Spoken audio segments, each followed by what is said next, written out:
Hi viewers, இன்றைக்கி வந்து சுடிதாரில் ஒரு சின்ன டிப்ஸ் கொடுக்குறேன் உங்களுக்கு. சிலருக்கு வந்து பின்பக்கம் முதுகில் வந்து சுடிதார் வந்து எப்போ பார்த்தாலும் இப்படி தூக்குற மாதிரியே இருக்கும். இங்கே பாருங்கள், இப்படி படிஞ்சு வராமல் இப்படி தூக்கிக்கிட்டே இருக்கும். இது யாருக்கெல்லாம் வரும் அப்படின்னு பார்த்தீங்கன்னா, உடம்பு கொஞ்சம் குண்டாக இருக்கிறவங்களுக்கு சுடிதார் போடும்போது அந்த மாதிரி வரும்.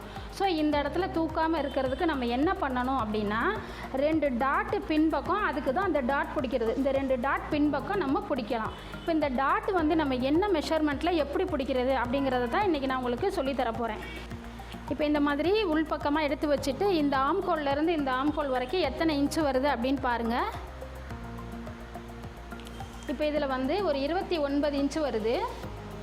இதை நம்ம 3ஆக டிவைட் பண்ணணும். அப்படி டிவைட் பண்ணும்பொழுது உங்களுக்கு 9.5 வரும். முதல்ல என்ன பண்ணுறீங்க, இதுக்கு ஸ்ட்ரைட்டாக ஒரு கோடு போட்டுக்கோங்க. இந்த மாதிரி 2 ஆம்கோலையும் இணைச்ச மாதிரி ஒரு கோடு போட்டு வச்சுக்கோங்க. இப்போ 29 நீங்கள் 3ஆக டிவைட் பண்ணும் பொழுது 9.5 வரும். அதை இந்த இடத்துல இருந்து இப்படி மார்க் பண்ணிக்கோங்க. இதுக்கு நேராக மார்க் பண்ணிக்கோங்க. இந்த பக்கமும் அதே மாதிரி ஒரு 9.5 மார்க் பண்ணிக்கோங்க.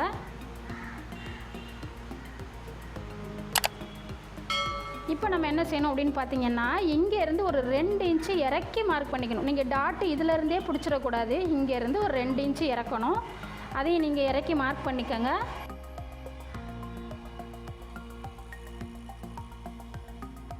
இப்போது நம்ம இங்கேருந்து தான் டாட் பிடிக்க ஆரம்பிக்கணும். இப்போ நம்ம எந்த இடத்துல டாட் பிடிக்கணும் அப்படிங்கிறத உங்களுக்கு நான் ஒரு மெஷர்மெண்ட் படி சொல்லி கொடுத்துருக்கேன். இப்போ இதிலேருந்து டாட் பிடிக்கிற உயரம் வந்து ஒரு 12 இன்ச்சு நீங்கள் பிடிச்சிங்கன்னா போதும். இதுக்கு நேராக 12 இன்ச்சு வச்சு நீங்கள் மார்க் பண்ணிக்கோங்க.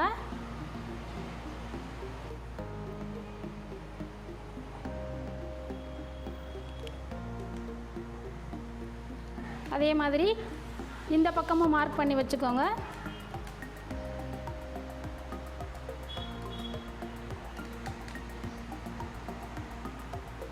ஸ்கேல் வச்சு ஸ்ட்ரைட்டாக கோடு போட்டுக்கோங்க.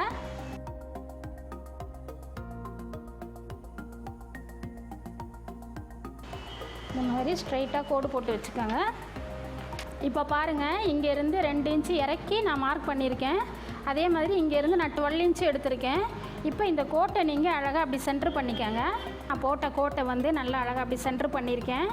நான் குறித்த அந்த 12 இன்ச்சில் இருந்து ஸ்லைட்டாக டாட்டை கொண்டு போங்க. ரொம்ப அகலமாலாம் நீங்கள் தைக்கக்கூடாது. அப்புறம் சம்டைம்ஸ் பாடி டைட் ஆனாலும் ஆயிரும். ஸோ ரொம்ப 4 இன்ச்சுக்கும் கொஞ்சம் கம்மியாகவே ஸ்லைட்டாக கொண்டு போங்க. கொண்டு போய் நல்லா பெண்ட் பண்ணி தைச்சிக்கோங்க. இப்போ உங்களுக்கு நான் தைச்சி காட்டுறேன்.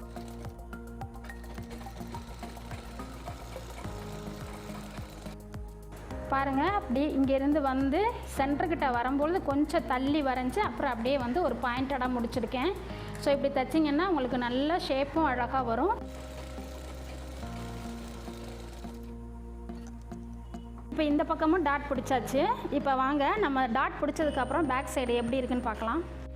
பாருங்கள், நம்ம அழகாக நீட்டாக டாட் பிடிச்சிட்டோம். இங்கே பாருங்கள், நடுவில் மட்டும்தான் நான் வந்து ஒரு 1/4 இன்ச்சு எடுத்திருக்கேன். மற்ற இடம்லாம் அப்படியே கொஞ்சம் முனையிலலாம் பாயிண்டடாக முடிச்சிருக்கேன். இப்போ இதை நம்ம திருப்பி பார்ப்போம். திருப்பிட்டு நீங்கள் அழகாக வந்து நெகத்தில் நல்லா இப்படி கீறி விட்டுருங்க. இல்லைன்னா ஒரு அயன் பண்ணி விட்டுடுங்க. நீட்டாக இருக்கும். இப்போ இந்த மாதிரியெல்லாம் நீங்கள் பேக்கில் டாட் பிடிச்சி போடும் பொழுது உங்களுக்கு நல்ல அழகாக வரும், நல்ல ஸ்ட்ரக்சராக வரும் சுடிதார். இப்போ இது எந்த மெஷர்மெண்ட்டில் தைக்கிறது அப்படின்னு சில பேர் தெரியாமல் இருந்திருப்பீங்க. ஸோ அதுக்காக தான் இந்த வீடியோ போட்டேன். இதே மாதிரி நீங்களும் மெஷர்மெண்ட்டை வச்சு குறித்து பேக்கில் டாட் பிடிச்சி சுடிதார் போட்டு பாருங்கள், ரொம்ப நீட்டாக இருக்கும். இதனுடைய ஃப்ரண்ட் பீஸ் கூட எப்படி பார்டர் வச்சு தைக்கிறது அப்படிங்கிற வீடியோவும் நான் போட்டிருக்கேங்க. அதனுடைய பேக் சைடு தான் இது. இதில் எப்படி டாட் பிடிக்கிறது அப்படிங்கிறத நான் தெளிவாக சொல்லிட்டேன். உங்களுக்கு வந்து ஒரு சுடிதாரை எப்படி தைக்கிறது அப்படிங்கிற ஃபுல் வீடியோவும் நான் ஏற்கனவே போட்டிருக்கேன். அதையெல்லாம் நீங்கள் பார்க்கணும் அப்படின்னா டிஸ்கிரிப்ஷன் பாக்ஸில் போய் லிங்க் இருக்குது, டச் பண்ணி பார்த்துக்கோங்க. நன்றி.